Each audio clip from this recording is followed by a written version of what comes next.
usually considered to be good guidance. But whether so or not, I was put in youth to a very genteel boarding school, the mistress being no less a lady than yourself, of about your own age, or it may be some years younger, and a poorness of blood flowed from the table which has run through my life." "Very likely," said Miss Twinkleton, still from her distant eminence, "and very much to be deplored. Rosa, my dear, how are you getting on with your work?" "Miss Twinkleton," resumed the Billickin in a courtly manner, "before retiring on the 'int as a lady should, I wish to ask of yourself as a lady, whether I am to consider that my words is doubted?" "I am not aware on what ground you cherish such a supposition," began Miss Twinkleton, when the Billickin neatly stopped her. "Do not, if you please, put suppositions betwixt my lips, where none such have been imparted by myself. Your flow of words is great, Miss Twinkleton, and no doubt is expected from you by your pupils, and no doubt is considered worth the money. No doubt, I am sure. But not paying for flows of words, and not asking to be favoured with them here, I wish to repeat my question." "If you refer to the poverty of your circulation," began Miss Twinkleton, when again the Billickin neatly stopped her. "I have used no such expressions." "If you refer, then, to the poorness of your blood—" "Brought upon me," stipulated the Billickin expressly, "at a boarding school."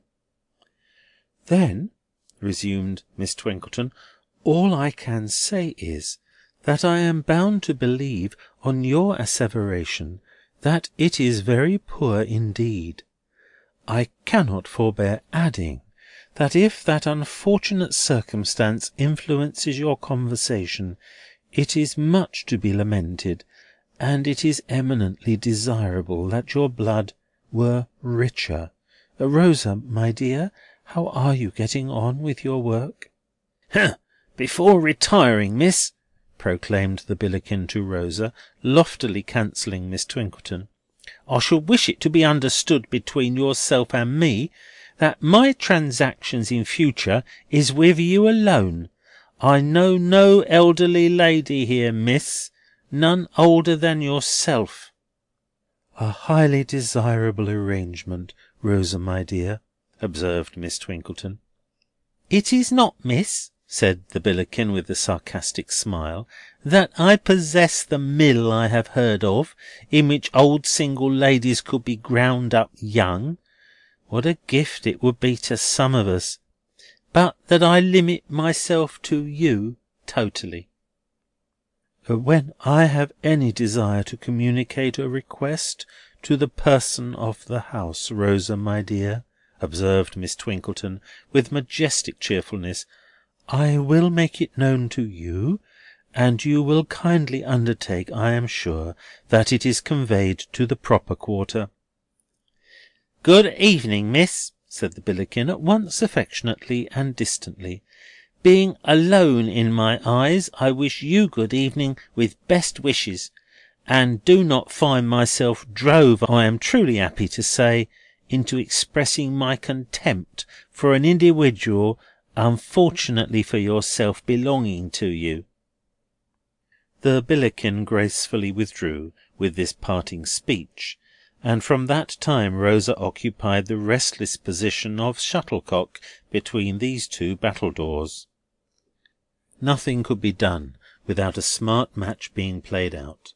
Thus, on the daily arising question of dinner, Miss Twinkleton would say, the three being present together: "Perhaps, my love, you will consult with the person of the house whether she can procure us a lamb's fry, or, failing that, a roast fowl."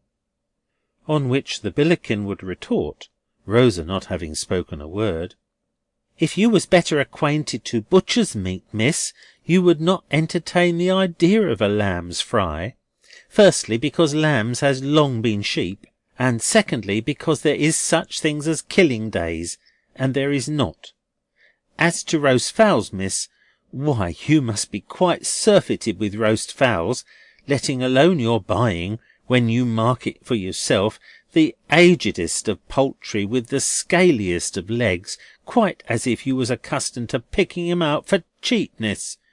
Try a little inwention, miss. Use yourself to housekeeping a bit. Come now, think of something else." To this encouragement, offered with the indulgent tolerance of a wise and liberal expert, Miss Twinkleton would rejoin, reddening, "Or, my dear, you might propose to the person of the house a duck."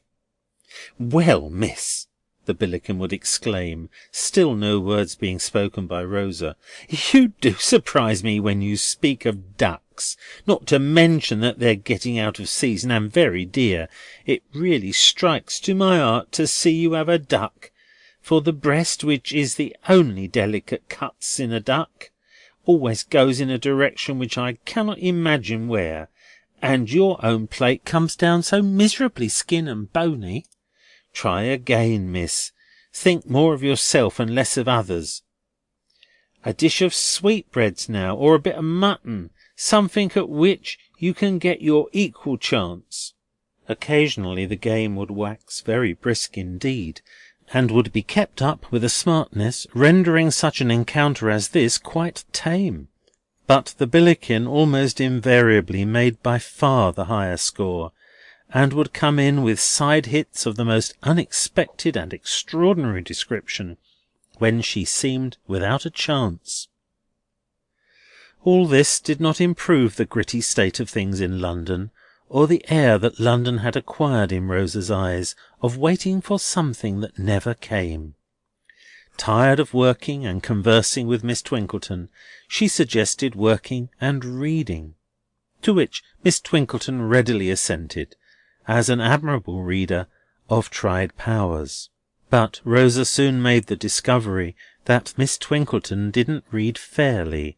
She cut the love scenes, interpolated passages in praise of feminine celibacy, and was guilty of other glaring pious frauds. As an instance in point, take the glowing passage. "Ever dearest and best adored," said Edward, clasping the dear hand to his breast, and drawing the silken hair through his caressing fingers, from which he suffered it to fall like golden rain, "ever dearest and best adored, let us fly from the unsympathetic world and the sterile coldness of the stony-hearted to the rich warm paradise of truth and love." Miss Twinkleton's fraudulent version tamely ran thus: "Ever engaged to me with the consent of our parents on both sides, and the approbation of the silver-haired rector of the district," said Edward, respectfully raising to his lips the taper fingers so skilful in embroidery, tambour, crochet, and other truly feminine arts. "Let me call on thy papa ere to-morrow's dawn has sunk into the west, and propose a suburban establishment, lowly it may be, but within our means, where he will be always welcome as an evening guest, and where every arrangement shall invest economy and constant interchange of scholastic acquirements with the attributes of the ministering angel to domestic bliss." As the days crept on and nothing happened, the neighbours began to say that the pretty girl at Billickin's, who looked so wistfully and so much out of the gritty windows of the drawing-room, seemed to be losing her spirits. The pretty girl might have lost them but for the accident of lighting on some books of voyages and sea adventure. As a compensation against their romance, Miss Twinkleton, reading aloud, made the most of all the latitudes and longitudes, bearings, winds, currents, offsets, and other statistics, which she felt to be none the less improving, because they expressed nothing whatever to her; while Rosa, listening intently, made the most of what was nearest to her heart. So they both did better than before.